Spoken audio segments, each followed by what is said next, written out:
바이오 연구 데이터 표준 등 녹양식 중 레드바이오의 보건 연구 분야에 대해 설명드리겠습니다. 설명 순서는 다음과 같습니다. 보건 연구 분야는 대상 데이터 범위가 너무 넓고 수집되는 데이터의 종류도 아주 이질적이라 등록 양식의 작업 대상을 어떤 데이터까지로 설정할지가 가장 큰 어려움이었습니다.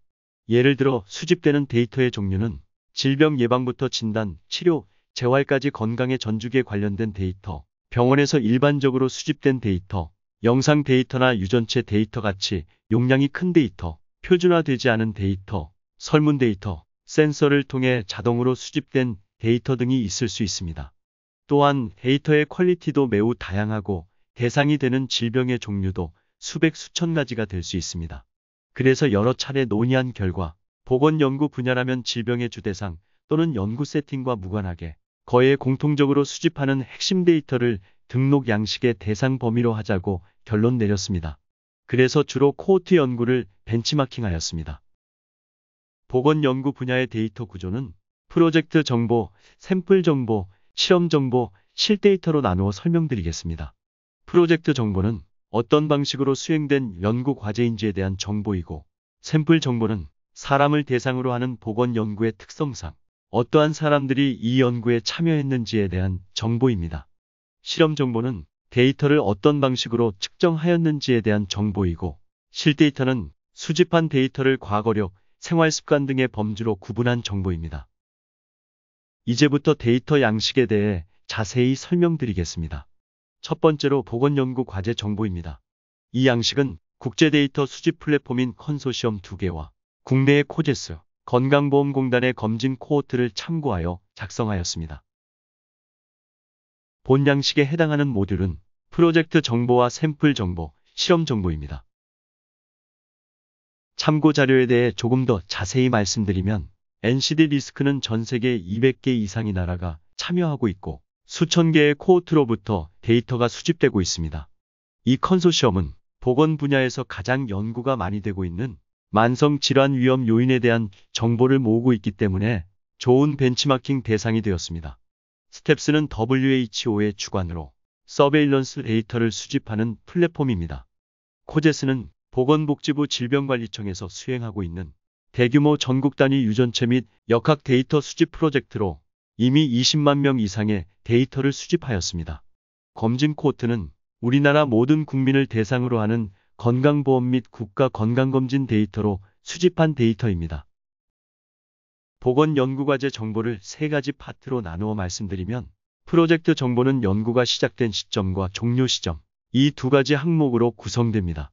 다른 항목들도 있을 수 있겠지만 보건 분야에서는 데이터가 언제 축적되었는지가 가장 중요하다고 판단하였고 연구 진행 기간이 수십 년 이상 되는 대규모 연구의 특성도 반영하여 연구 종료 시점도 항목으로 추가하게 되었습니다.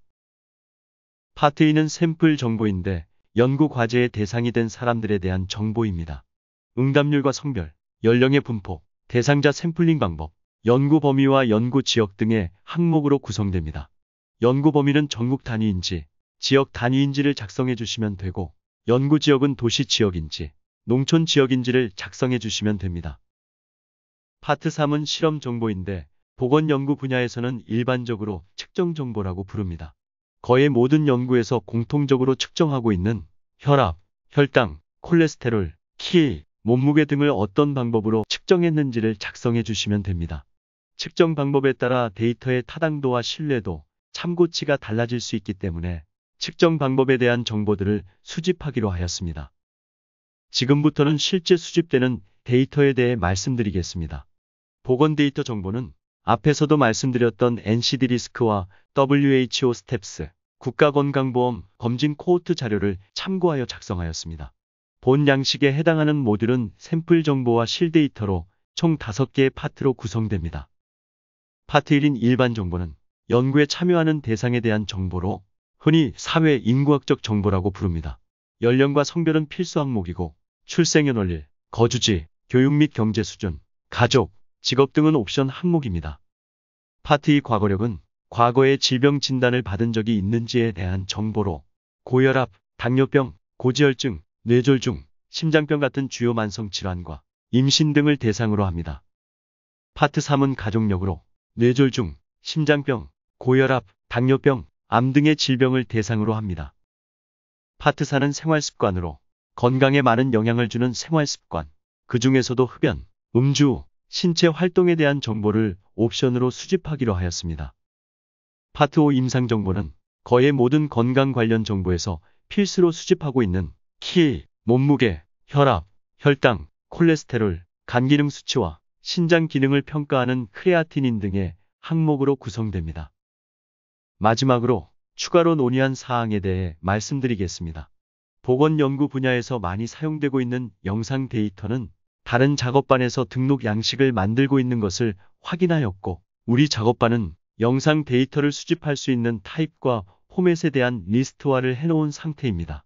이에 대해 추가로 선정할 때는 타 작업반과 협의하기로 하였습니다. 보건 연구 분야에서 많이 사용되고 있는 유전체 데이터도 수집할 수 있는 포맷들을 리스트화 해놓았고, 실제로 메타데이터 등록 양식을 결정할 때는 타 작업반과 협의가 필요할 것으로 보입니다. 그리고 보건 연구 분야에서 가장 중요한 주제 중에 하나가 암 분야인데요. 모든 암 환자로부터 수집하는 공통 임상 정보와 암종별로 특이한 임상 정보를 구분할 필요가 있다는 의견이 제기되었습니다. 구체적인 등록 양식을 만들 때는 M코드나 ICGC 아르고 등의 이미 국제적으로 사용되고 있는 표준 등을 고려할 필요가 있다는 결론을 내렸습니다. 또한 올해는 대상으로 포함되어 있지 않지만 중요성이 높기 때문에 향후 단계적으로 추가될 가능성이 있는 정보로는 사회 인구학적 정보, 생애 초기에 대한 정보, 여성력에 대한 정보, 의료 이용에 대한 정보, 정신 건강에 대한 정보, 신체 기능 측정에 대한 정보 등을 리스트화하였습니다. 이상으로 보건 연구 분야에 대한 설명을 마칩니다. 감사합니다.